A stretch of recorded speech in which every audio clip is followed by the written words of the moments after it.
तो कहानी की शुरुआत में हम एमा को देखते हैं जो टॉम के यहाँ रुकी हुई थी। दरअसल टॉम और एमा के बीच एक्स्ट्रा मैरिटल अफेयर था, मगर इस बात का एमा को बहुत बुरा लगता है और अब वो इस एक्स्ट्रा मैरिटल अफेयर को खत्म कर रही थी। हालांकि टॉम उसे बहुत प्यार करता था, इसलिए उसे कल मिलने को कहता है, लेकिन एमा इसके लिए साफ इनकार करके वहाँ से चली जाती है क्योंकि कल एमा और उसके हस्बैंड की मैरिज एनिवर्सरी है। इसलिए एमा ये सब खत्म करके अपने हस्बैंड के साथ एक नई शुरुआत करना चाहती थी। अगली सुबह एमा तैयार होकर अपने हस्बैंड मार्क के ऑफिस जाती है क्योंकि आज एनिवर्सरी सेलिब्रेट करने के लिए दोनों ने बाहर जाकर डिनर करने का प्लान बनाया था। मार्क एक लॉयर है। एमा मार्क की डेस्क पर बॉबी नाम के एक बंदे की फाइल को देखती है जो आज से 10 साल पहले चोरी के इरादे से एमा के घर में आया था, मगर ऐसा करते हुए एमा ने उसे देख लिया था, इसलिए बॉबी उस पर हमला कर देता है। वो उसे काफी बुरी तरह से मारता है। तभी अपने बचाव के लिए एमा बॉबी की आंख में चाबी घुसाकर खुद को बचा लेती है। एमा का ये केस मार्क ने ही लड़ा था और वहीं पर इन दोनों की पहली बार मुलाकात हुई थी। इसके कुछ ही समय बाद एमा ने मार्क से शादी कर ली और बॉबी को 10 साल के लिए जेल जाने की सजा मिली। लेकिन ये फाइल अपने हस्बैंड की डेस्क पर देखकर एमा उसे कहती है कि अब हमें ये फाइल बंद कर देनी चाहिए और आगे की सोचना चाहिए। यहाँ से दोनों लिफ्ट की मदद से बाहर जाने के लिए नीचे जा रहे होते हैं कि तभी टॉम भी वहाँ आ जाता है, जिसे देख एमा एकदम शॉक्ड हो जाती है। एंड लिफ्ट में ये दोनों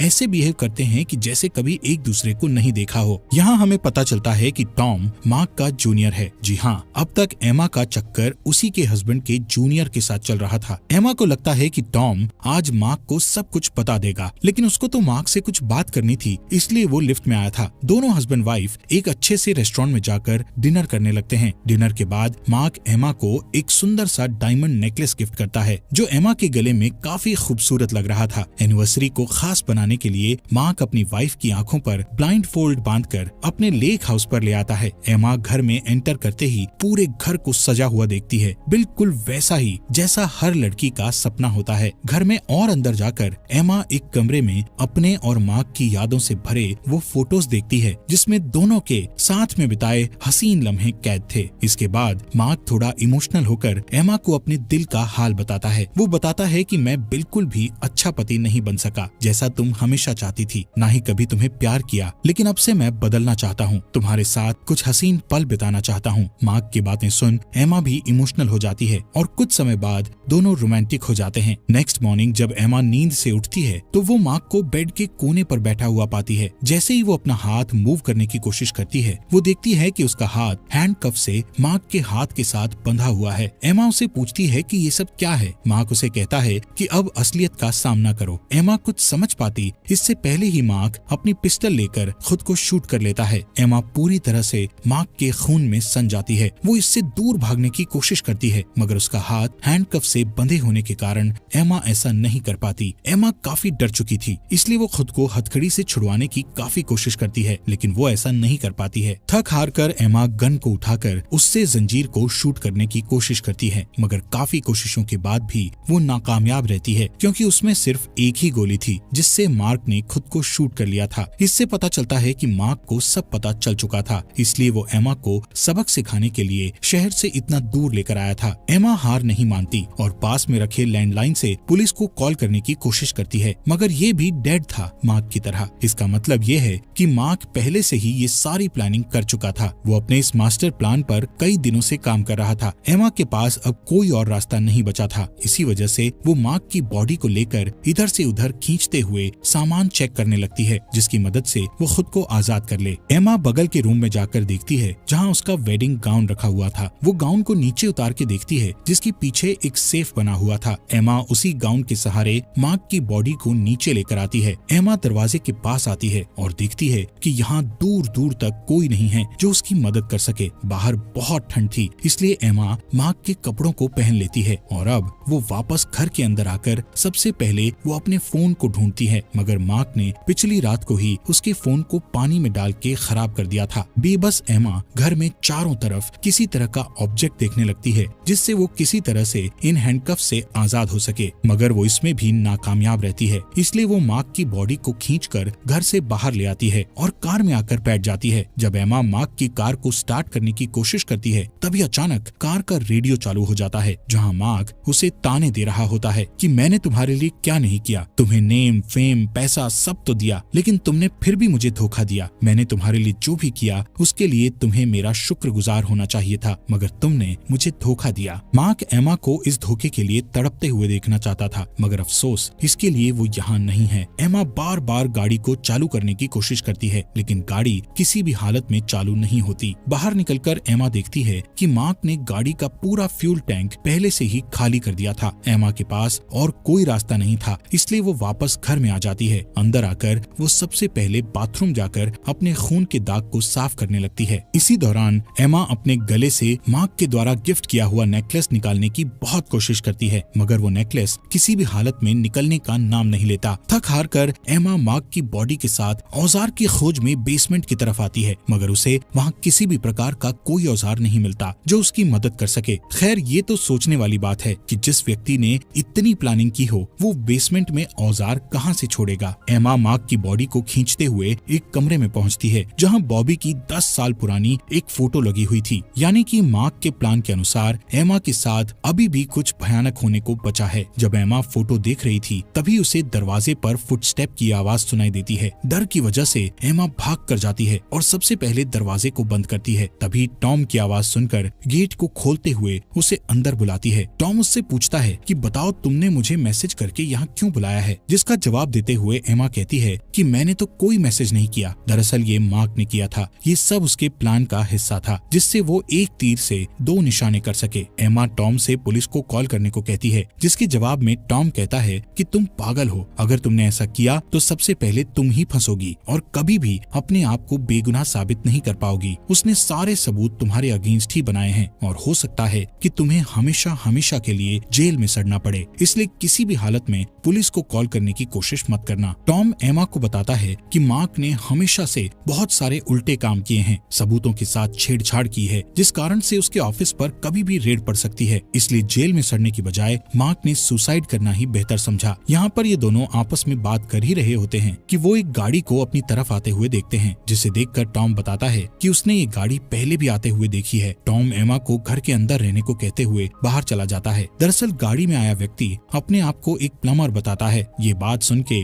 टॉम अंदर के हालातों को ध्यान में रखते हुए उसे वापस जाने को कहता है, मगर प्लम्बर इसे ये कहते हुए इनकार कर देता है कि मैं 250 किलोमीटर से वापस जाने को नहीं आया हूँ। टॉम उसे कुछ पैसे देकर वापस जाने को कहता है, लेकिन तभी गाड़ी में बैठा दूसरा शख्स बाहर निकल के टॉम को स्टैब करके मार देता है। यहाँ हमें पता चलता है कि दोनों कोई और नहीं बल्कि बॉबी और उसका भाई जिमी है। जी हाँ, वही बॉबी जिसे 10 साल पहले एमा ने जेल में बंद करवाया था। अपने मास्टर प्लान के अनुसार मार्क ने जैसे तैसे उसे जेल से निकलवा लिया था ताकि वो बाहर आकर एमा से बदला ले सके और साथ ही टॉम का काम भी खत्म कर दे। बॉबी जबरदस्ती घर में एंटर करके बदला लेने के लिए एमा को ढूंढने लगता है, मगर बॉबी का भाई तो यहाँ सिर्फ डायमंड चुराने के लिए आया था, लेकिन बॉबी के सिर पर बदला सवार था। एमा चुपके से पास वाली शेड में जाकर खुद को आजाद करने की कोशिश करती है, जहाँ उसे फाइनली एक शार्प ऑब्जेक्ट मिल ही जाता है, जिसकी मदद से वो मार्क का हाथ काटकर अलग करने की कोशिश कर ही रही होती है। पर शेड में हो रही आवाजों को जिमी सुन लेता है और शेड की तरफ बढ़ने लगता है। उसके पीछे पीछे बॉबी भी शेड में आ जाता है। शेड में पहुंचकर दोनों भाई मार्क की डेड बॉडी को देखते हैं, जिसका हाथ कटा हुआ है, यानी कि एमा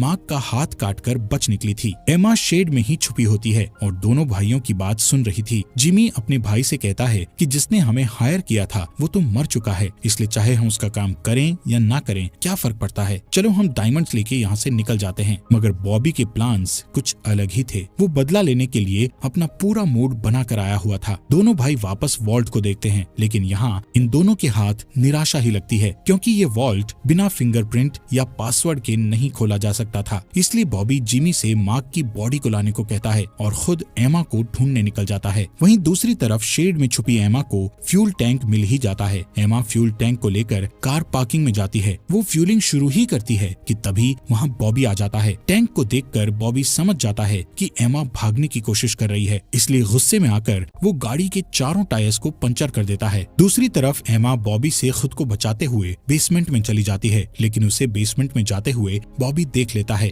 एमा का पीछा करते हुए बॉबी भी बेसमेंट में आकर धीरे धीरे चलने लगता है। छुपती छुपाती एमा चुपचाप सीढ़ियों के सहारे घर में घुसने की कोशिश करती है ताकि वो कैसे न कैसे वहाँ से बच के निकल सके। लेकिन घर में जिस जगह पर बेसमेंट का दरवाजा खुलता है वहाँ से जिमी मार्क की बॉडी को लेकर आ रहा होता है। अब एमा बुरी तरह से फंस चुकी थी। नीचे से बॉबी उसकी तरफ बढ़ रहा था, ऊपर से जिमी उसकी तरफ आ रहा था। कुछ ही सेकंड्स में एमा पकड़े ही जाने वाली थी कि तभी उसके दिमाग में एक आइडिया आता है और वो तुरंत कार कीज से कार का अलार्म बजा देती है। अलार्म सुनते ही दोनों भाई एमा को पकड़ने के लिए कार पार्किंग की तरफ भाग जाते हैं। यहाँ एमा टॉम की बॉडी को देखकर काफी दुखी होती है और उसे अपने गले लगा लेती है। खुद को ठंड से बचाने के लिए एमा टॉम के जूते लेकर वहाँ से निकल जाती है। दूसरी तरफ दोनों भाइयों को कार के पास कुछ नहीं मिलता। जिमी अपने भाई को समझाता है कि वो फिर से कोई ऐसी गलती ना करे जिससे उसे दोबारा जेल जाना पड़े, मगर बॉबी तो उल्टा उसे ही मैनिपुलेट कर देता है कि मेरी सबसे बड़ी गलती रही है कि मैंने 10 साल पहले इसे जिंदा छोड़ दिया था। इसी वजह से मेरी और डैड की भी लड़ाई हो गई थी, इसीलिए ये डायमंड्स ही हमारी सारी मुसीबत का हल बनेंगे। अब तक बॉबी समझ चुका था कि एमा घर के अंदर ही है, इसलिए दोनों भाई प्लान बनाते हैं कि जिमी आगे से और बॉबी पीछे से घर में एंटर करेंगे। वो ऐसा ही करते हैं। जहाँ जिमी टॉम के पैर से गायब जूतों को नोटिस कर लेता है और बॉबी को बता देता है। एमा को खोजते हुए बॉबी उसके नजदीक आ जाता है। वो अब एमा के बहुत नजदीक था, इसी कारण से मौका पाकर एमा उस पर हमला कर देती है और जल्दी से भागकर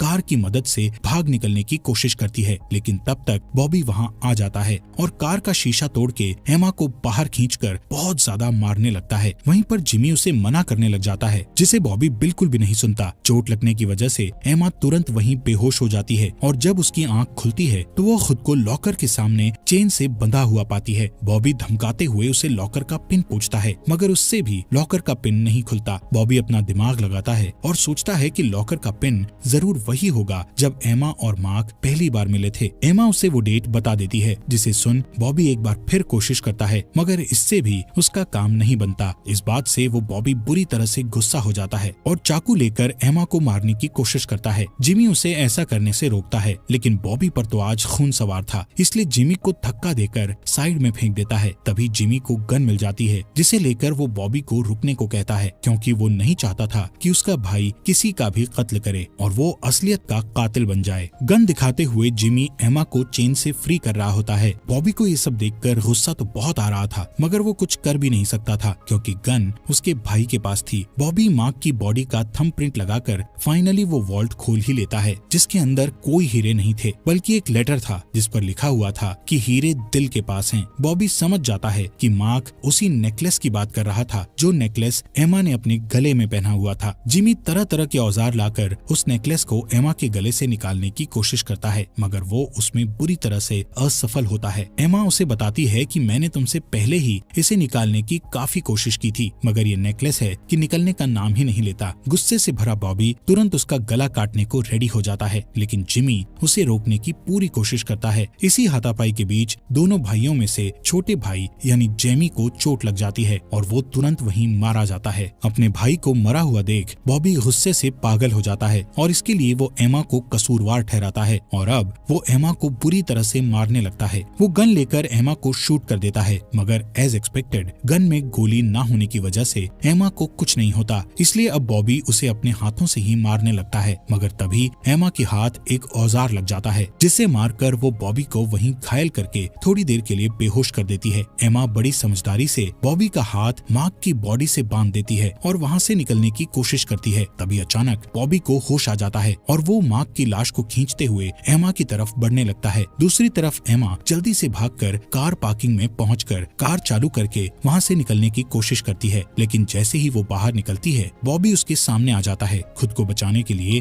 एमा गाड़ी से बॉबी को ठोक देती है, जिससे वो उछल के दूर जा गिरता है। बर्फ की वजह से एमा की गाड़ी डिसबैलेंस हो जाती है और सीधे जाकर एक घर से टकरा जाती है। बदले की आग में जलता बॉबी अपनी कार के पास जाकर एक और चाकू ले आता है। वहीं एमा को दिखाया जाता है, जिसकी गाड़ी टकराने की वजह से एमा बाहर निकलकर बर्फ पर गिर पड़ती है, लेकिन इसी मौके का फायदा उठाकर बॉबी एक बार फिर से उस पर हमला करते हुए मारने लगता है। मगर तभी अचानक से बर्फ टूटने लगती है, जिसमें मार्क की बॉडी के साथ बॉबी भी पानी में जाने लगता है। जाते जाते बॉबी एमा को भी अपने साथ खींच लेता है। पानी में गिरने के बावजूद भी बॉबी उस पर हमला करना नहीं छोड़ता, मगर इस बार खुद के बचाव के लिए एमा उसकी दूसरी आंख भी फोड़ देती है। दर्द की वजह से बॉबी गहरे पानी की गोद में समा जाता है, मगर एमा के लिए मुसीबत और भी बढ़ जाती है क्योंकि पानी से बाहर निकलने का रास्ता खुल चुकी थी और उसके सर के ऊपर चारों तरफ बर्फ ही बर्फ थी। थोड़ी देर के लिए पूरी तरह से शांति हो जाती है, तभी अचानक एमा चाकू की मदद से बर्फ को तोड़कर पानी से बाहर निकल आती है। इतनी मुसीबतों के बाद एमा अब फाइनली अपने पति के मास्टर प्लान से बच जाती है। जब हम किसी से बहुत प्यार करते हैं तो उसके धोखे से चोट भी सबसे ज्यादा पहुंचती है, क्योंकि वही एक इंसान होता है जिसे हम हमारे जीवन में खुद से आगे कंसिडर करते हैं। ऐसा ही हुआ एमा के पति मार्क के साथ, जो प्यार में खाए धोखे की वजह से इतना क्रूर बनकर अपनी प्लानिंग करता है। हालांकि मार्क भी कोई दूध का धुला नहीं था, गलतियां उसने भी की थी। उसी वजह से एमा ने अपना एक्स्ट्रा मैरिटल अफेयर टॉम के साथ किया। इसीलिए दोस्तों, अगर कोई आपसे प्यार करता है, चाहे वो आपकी गर्लफ्रेंड हो या आपका boyfriend, just don't cheat them. इसी के साथ ये अमेजिंग मूवी यहीं पर खत्म हो जाती है। दोस्तों, आपका दिल से शुक्रिया आपके अपने फॉक्स एक्सप्लेनर हिंदी चैनल को सब्सक्राइब करने के लिए।